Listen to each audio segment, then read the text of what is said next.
Hey guys, and welcome back to the Lovin Dubai show. Today's guest is Adil Hussain, a men's coach who is passionate about guiding men to embrace emotional strength, open up about their feelings and break down the barriers of traditional masculinity. We're excited to have the conversation. Welcome to the show. Thank you so much for being here. Thank you very much. Thank you for coming. Thank you so much for being here and actually talking about a topic that is very taboo. But my first question is, what is a men's coach and what is brotherhood?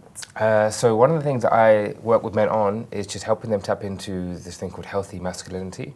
Maybe you heard the word masculinity being thrown around.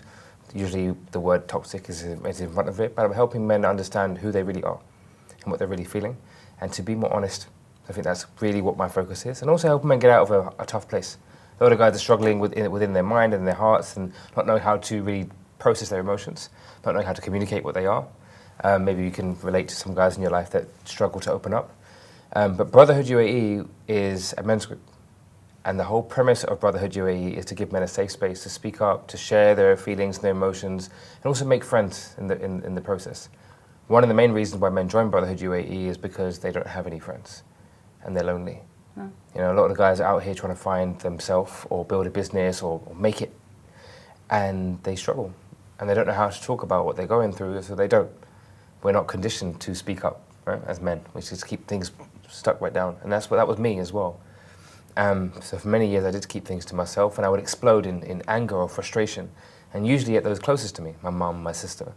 Until one day everything had to change back in London, and I went for a really, really tough time. I don't know if I was depressed, but back then we didn't really talk about depression as much as we do now. But it was hard. I started working with a men's coach. I joined a men's circle. I started working with a therapist and just doing the work to understand why I felt the way that I felt and why I behaved the way that I behaved all those years. And then when I came out of that process, I realized that I just want to help men talk. And so when I came to Dubai, I started it. So January 2021 is when it began. Wow. Men's circles, it just seems rare. But I want to highlight, I saw a review of the Brotherhood, which I thought was nice. It said, I really felt like I took a lot away from this morning session, had a good chat this evening with her and smoothed it out a lot from now. Now on a mission to action the points and we'll keep you up to date.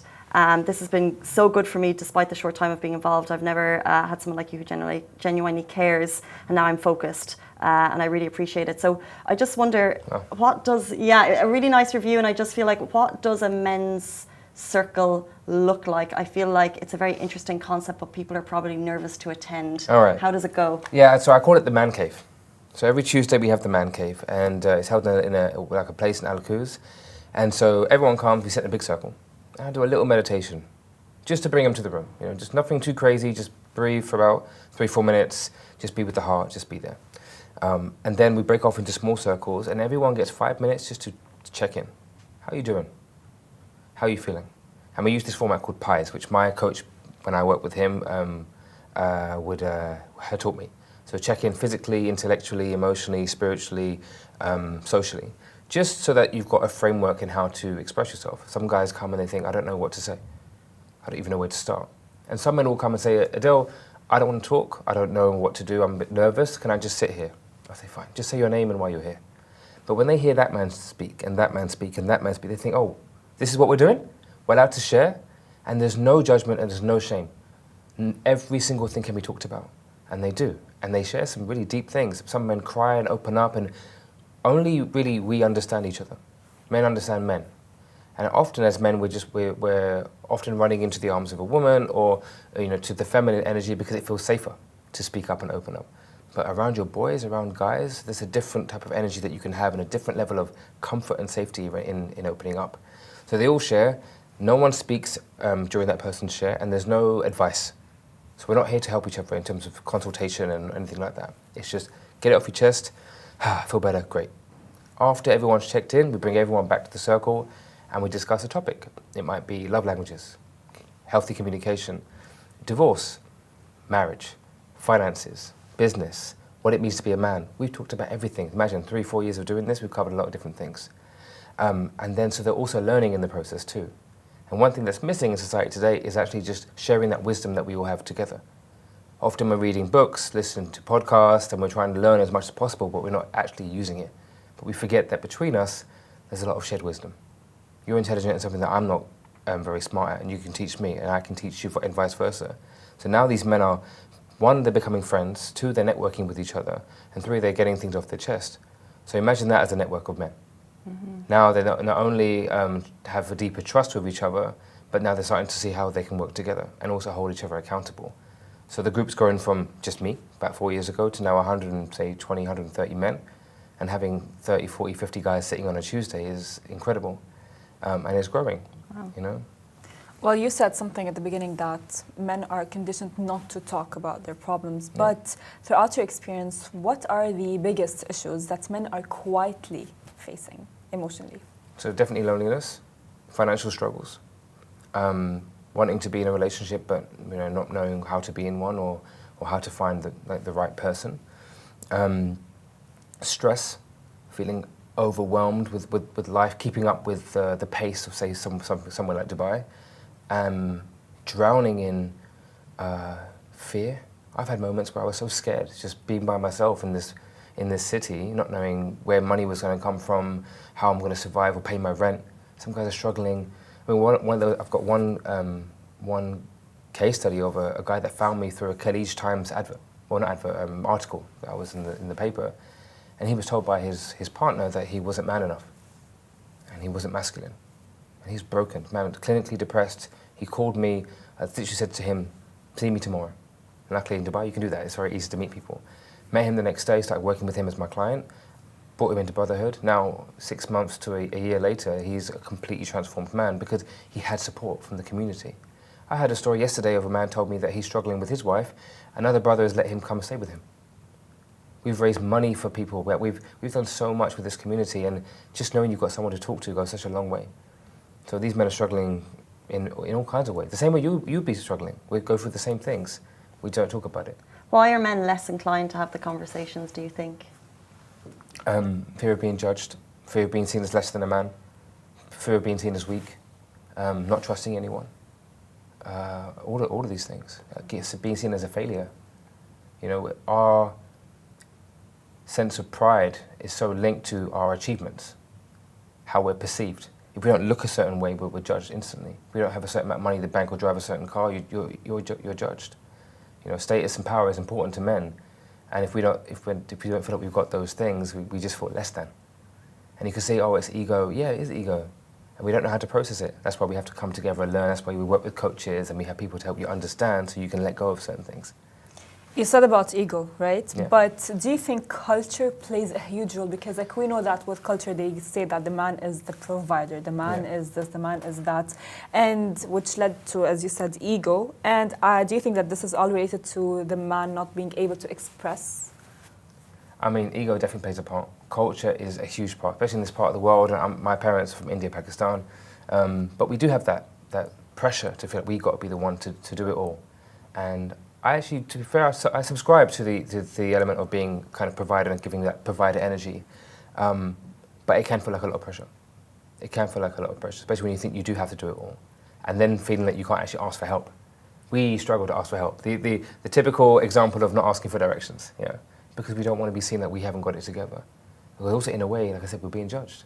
If people think we haven't got that ability, then we don't feel like we're good enough, strong enough, and then you got all of that. I'm not enough.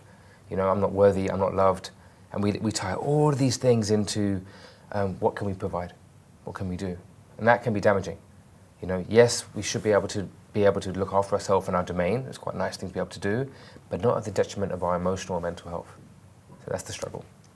Well, so if the brotherhood is maybe a weekly or bi-weekly weekly group that men can join, what is the next step just in terms of like, we're highlighting the problems that men may face, but do men have the same access to the support groups that we might have and not even know that we have? So like we'll have like a WhatsApp group, right? Yeah. And like I leave work and I'm like, you know what I mean? Or you have your sister, your mom. Do men have that same support group? And if not, do you kind of encourage to like start venting on WhatsApp to your friends? Get used to those conversations. So a lot of these guys will join the brotherhood because they can't speak to their friends. So yes, we do try to encourage that, but at least they've got it with us here. We've also got the WhatsApp group, so everyone that becomes a member has a place where they can talk. Friendships are being developed outside of that, but we do try to encourage them to, Well, one, we give them the tools to know how to communicate. We talk about these, how you can talk to your mum, how to talk to your sister, and your partners, for example. So they've got that access. But having the community itself is where the power is. They know they've got 100 plus men that they can talk to. And usually what happens after a man cave, or even in the conversation of the WhatsApp group, a topic might come up and then they might just DM them separately and say, hey, how are you doing? Which is exactly what's happening, which is exactly what I want it to happen. You know, one of the most beautiful things that's coming out of the man cave is it's become a little bit of a playground and an arena for men to practice certain things. They're becoming more confident. I had one guy yesterday talk to me, and him and his wife were getting divorced, and he was a broken man. And the way he would speak was very much like this. He was very quiet. Now, the way that he talks to the guys, and he's really come out of his shell. And I love seeing that, you know, seeing men step into their power. So there's so much support now. You know, yes, we've got the WhatsApp group, we've got the weekly man cave, we have events, we do hikes and paddle tennis, and we run workshops and talks about stress. Or we had one on last weekend about how to dress. So we had a stylist come in. So we're trying to help the men in every way, you know.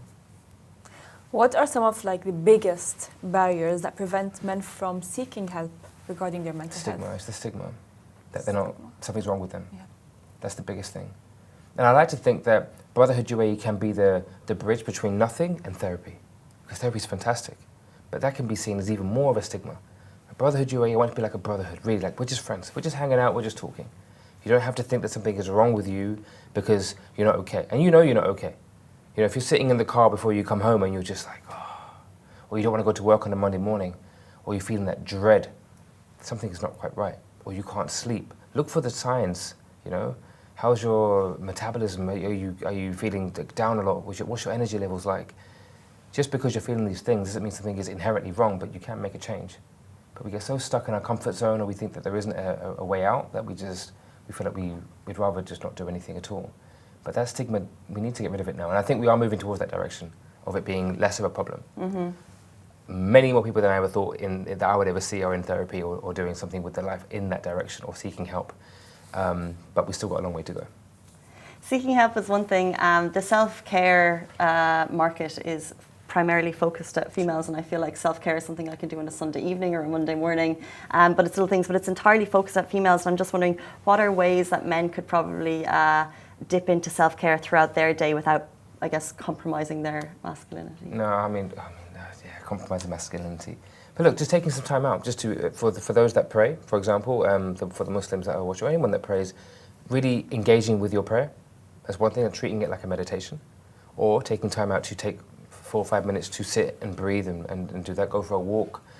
We had Manny on the show about a year ago. Talked about grounding, putting your feet on the floor. Very, very important. Getting into nature, playing some sports, just doing things that allow your nervous system to relax. You know, without going to things like Netflix and binging on things that distract you. How can you bring yourself back to yourself? Journaling is another example. Journaling and meditation saved my life, hands down. It just allowed me to get what was going on in my mind onto paper, and I could look at it and think, oh, it's not that big a deal. Or I can just close the book and put it away. Or it allowed me to actually analyze it more logically and actually deal with some of the problems. But getting out to nature, I'd say, is one of the things we can definitely do more of. But having some boy time, like having some guy time, is very important for us, where we can just be comfortable, be safe, and just say whatever we want and just enjoy each other's company. I think it's such an underrated thing, you know. But again, with the paraphernalia of distraction, you know, not necessarily going out to a brunch where you lose yourself, but again, always come back to you, being present. And sometimes we can go through life and we're going through the motions. We don't know how we December. We don't want to live like that. We want to enjoy it as much as we can every single day. And rather than seeking and chasing happiness, we're living for today. I think if we can take more time to live for today and slow down, I think that's the greatest self-care that we can ever do.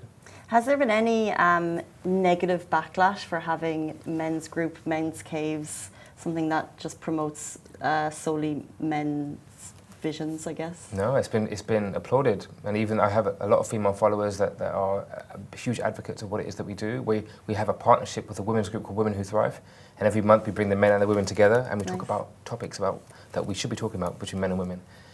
So no, honestly, it's been honestly amazing. We're doing really well. We're growing, and I'm really happy to be here because more people need to know about what it is that we're doing, and I hope that eventually we'll be also in Abu Dhabi, and we'll hit the other Emirates as well. For now, it's just Dubai.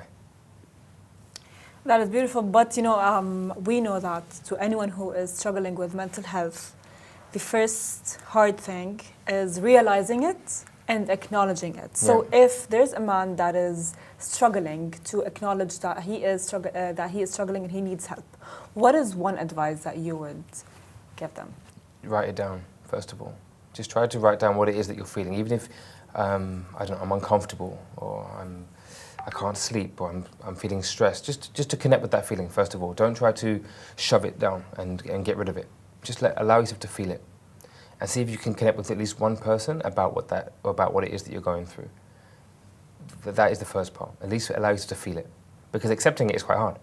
Accepting that you feel something is challenging. Think about one of the feelings that we try to remove as quickly as possible is anger. We get triggered so hard and we can stay in that place. How about just allow yourself to be angry? Let it process. But just being angry is one thing, but then being aggressive is the next thing. So we can avoid that part. But allowing yourself to feel the emotion is very, very important. And then once you can start to talk about it with someone that you're close with, or if you haven't, then you've got Brotherhood UAE, come and speak to us. But then we can help you with the tools to move forward. But feeling it is the most important thing. Having an outlet, the gym is a great way of just getting rid of some tension. Journaling is another way. Breathing through it is another way. And these things might seem like maybe there's a barrier, but you have to start somewhere. And so there has to also be an element of, do you want to stay how you are, or do you want to make a change? And so even with my coaching clients, I say, I can only work with you if you want to make a difference. There's no magic pill here. This could be 6 months to a year that we're working together. If you want it, I'm here. So I want you guys to want it, You have to start somewhere. A support group in Dubai doing amazing things for men's mental health in the UAE.